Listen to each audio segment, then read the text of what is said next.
May 5th. The day after we saw Labyrinth and the Shadow Operatives off. We're in the corner of the chaotic as usual Junes food court.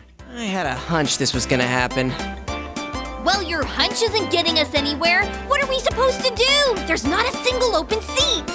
That's just how it goes at Junes during Golden Week. And on Children's Day at that. If it wasn't this busy, we'd be out of business by now. Today's Children's Day? Huh?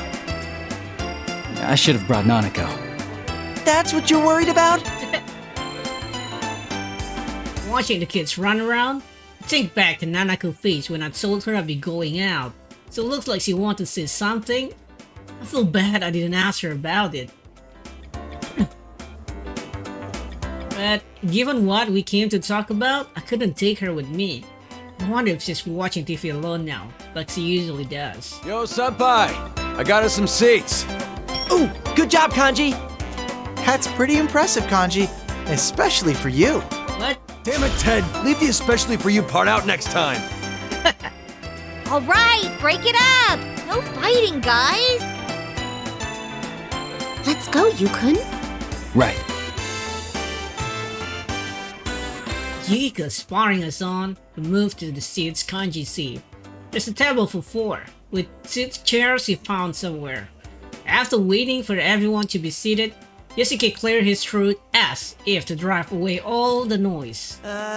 So it's a great day out and, Dude, I don't think this is the time for that. well, how else should I start off? Look at the size of this crowd.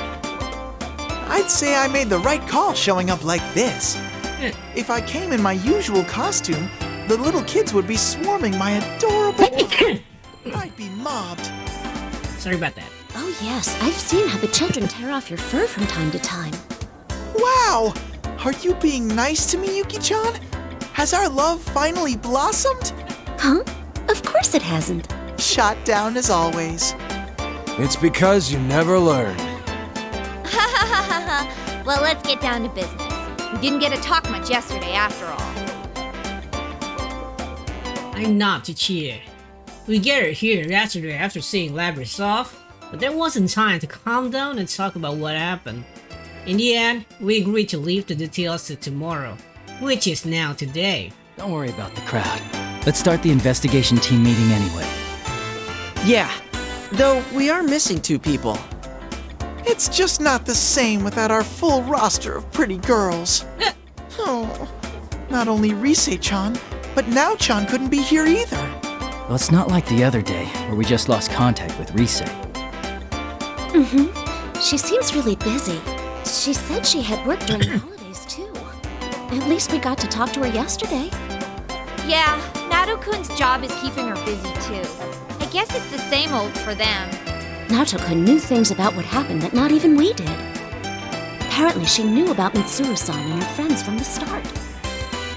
Thanks to her, though, we got some good information. Well then, let's get everyone up to speed on what happened using that info. Yosuke's right. So much has happened these past few days that none of us has a good grasp on it all. We need to sort through what we've learned again. What was it that started it all? Midnight Channel again, I guess. I thought I was dreaming for a good chunk of it, so it's not really hitting me. Midnight Channel, that TV world we helped to restore peace in, it ended up being used by someone else in the Labyrinth incident. Labyrinth is a 5th generation anti-shadow suppression weapon. A girl with a mechanical body who was stolen from the Kirija group, one of Japan's biggest conglomerate. Someone threw her into the TV world. Wait.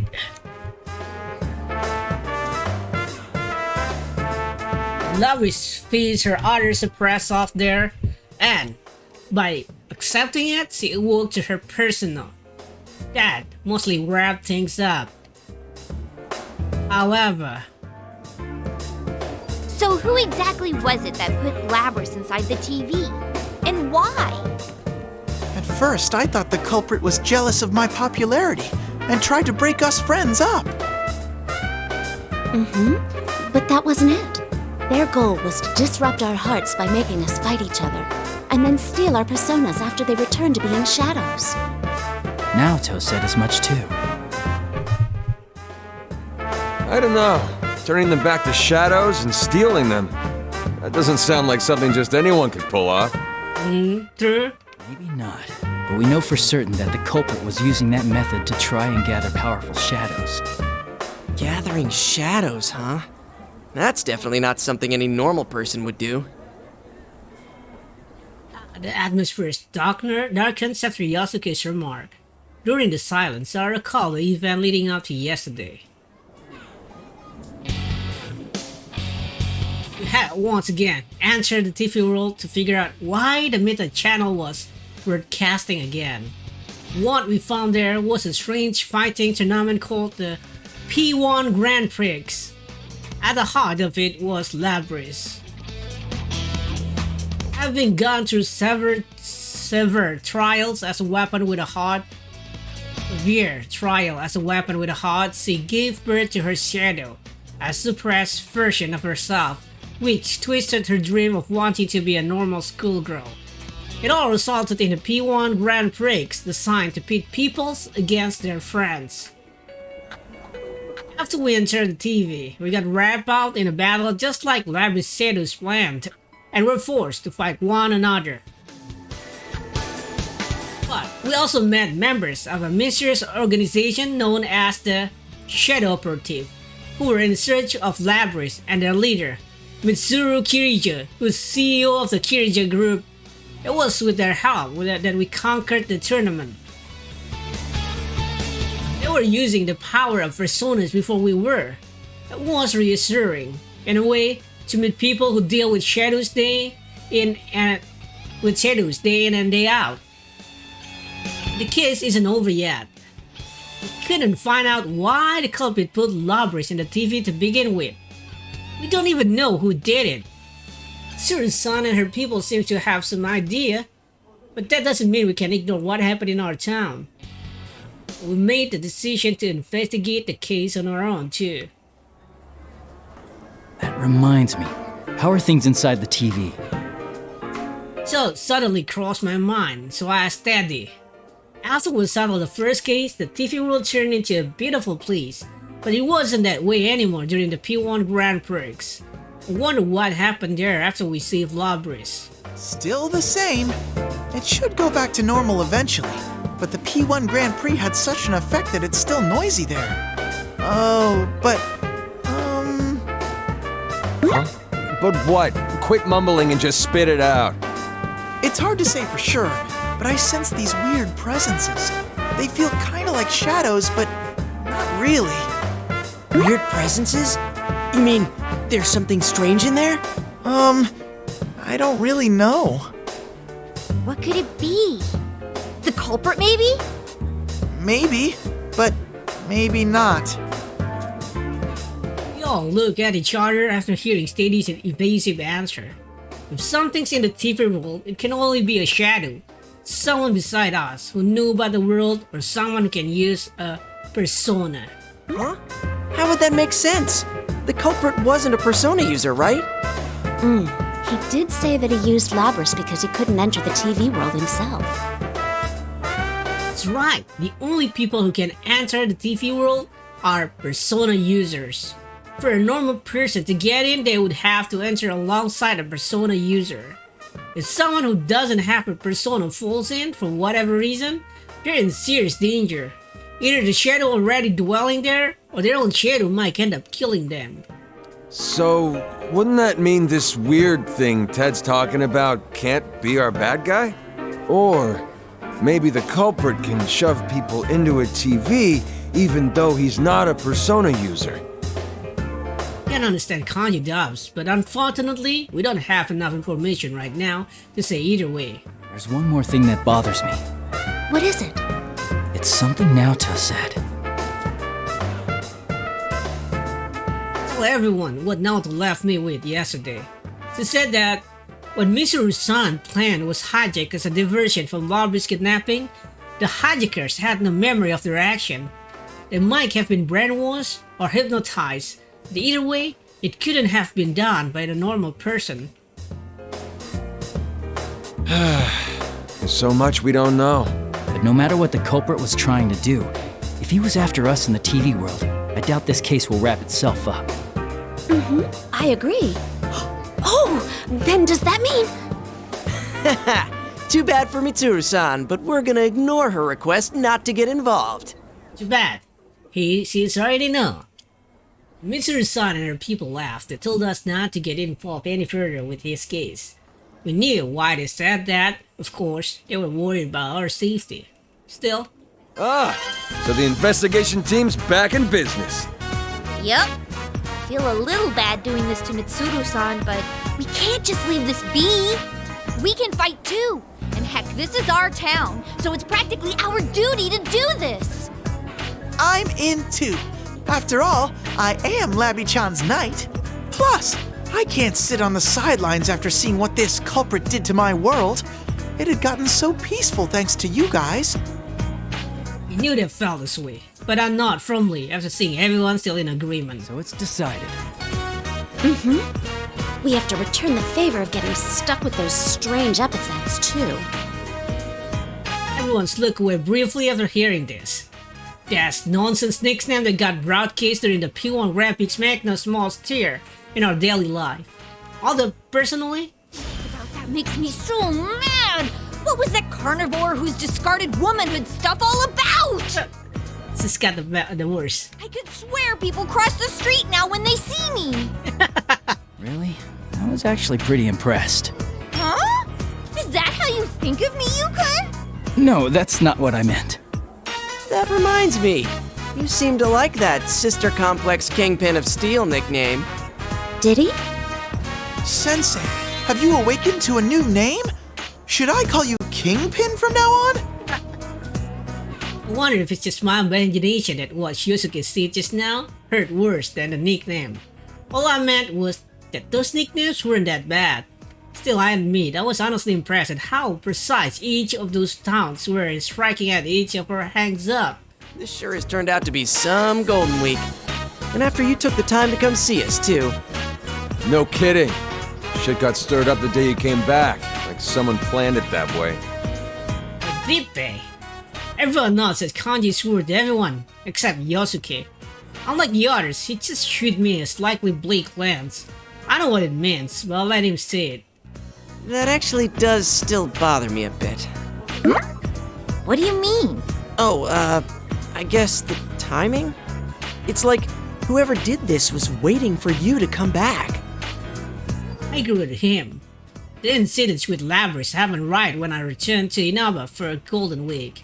It was time I asked if whoever set this up was just waiting for me to get back in town. Well, I guess there's no need to think about that now. Oh yeah, where's Marie-chan? Yeah! I wonder why they not talk about Mari-chan. She's elusive as always. It looked like she was buying something at Sozai Daigaku the other day. What? Nobody told Emi-chan that Sensei was visiting? Yeah, that's my question. Well, it is Marie-chan we're talking about. I'm sure she's noticed that Yukon's back. Mari, she was another one involved in the first case with Sloth here in Naba. We helped her regain her lost memories, and she now protects this town as a minor goddess who supports the townspeople here. Then, why hasn't she shown up? I mean, if she knew that Senpai's back, you'd think she'd be the first to show.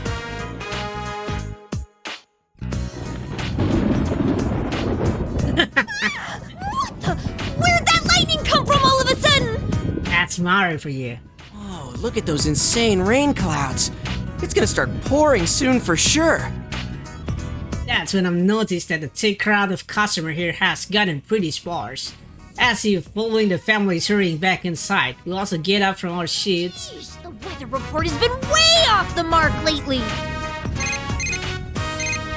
It's Mari, of Sorry, course. that's mine. Hello? Oh, Kasai-san. We move away from Yukiko a little to give her some space to talk. That reminds me, Labris is a robot, right? Would she rust if she got caught out in the rain? Nah, I doubt it. The Kirijo group developed her after all, and they wouldn't be that cheap. Mid-chan's group sure is amazing. Her stuff is way better than Junes brand electronics. Shut up!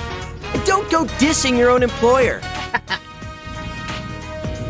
As Yosuke and Teddy snipe at each other, Chie gazes up to the cloudy sky.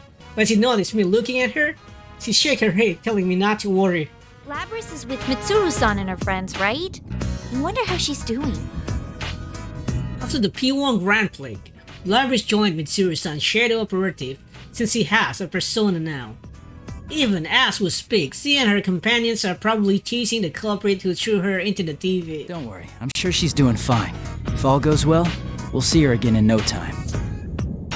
Yeah, since we made our decision to stick our nose into the case, that means we're after the same things Labris and the Shadow Operative are.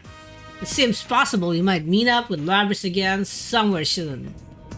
And again, we're doing this without Mitsuru-san permission, so I can't say I'm eager to run into them. Yeah, you're right. Man, I should stop being such a worrywart. Yuck. Hey, looks like Yukiko-senpai's off the phone. Oh, welcome back, Yukiko. What was the call about? It was the inn. It seems a group of our guests is still out. I didn't have any umbrellas ready for them, so I think a lot of them will come back drenched. Sorry, I have to go back for a bit. Oh, right. I forgot this is a busy time for the Amagi Inn, too. Actually, shouldn't we be heading home ourselves? Ugh, if this keeps up, I bet it'll keep raining into the night. Raining, huh? That thing's not gonna come on again, is it? Everyone sits around at Yosuke's words. He says, that thing? But we all know what he means. He's talking about the Midnight Channel, which came out at midnight on a rainy day.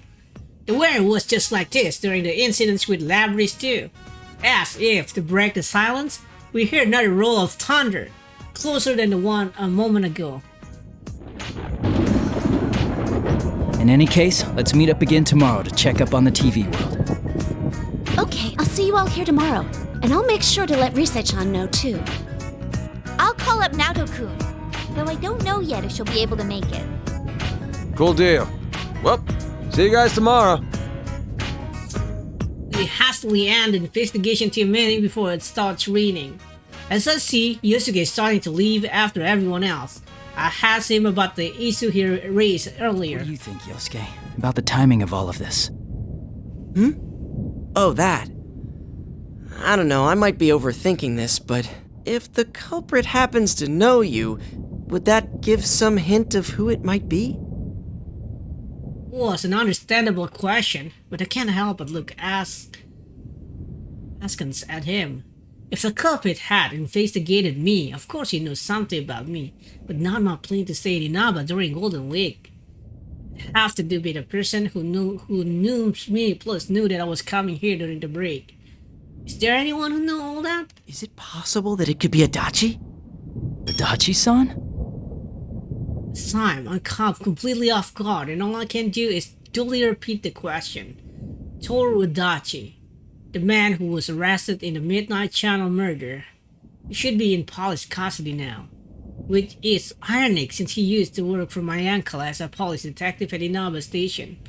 We do have quite a history, so obviously he knows about me, and I can't rule out that Jimmy-san might have told Adachi-san about my vacation plans. No, it wouldn't be him. He has a persona. Oh, yeah, good point. Sorry, I wasn't trying to weird you out. Yasuke's tone is apologetic, and he scratches his head. But really, I should be the one apologizing.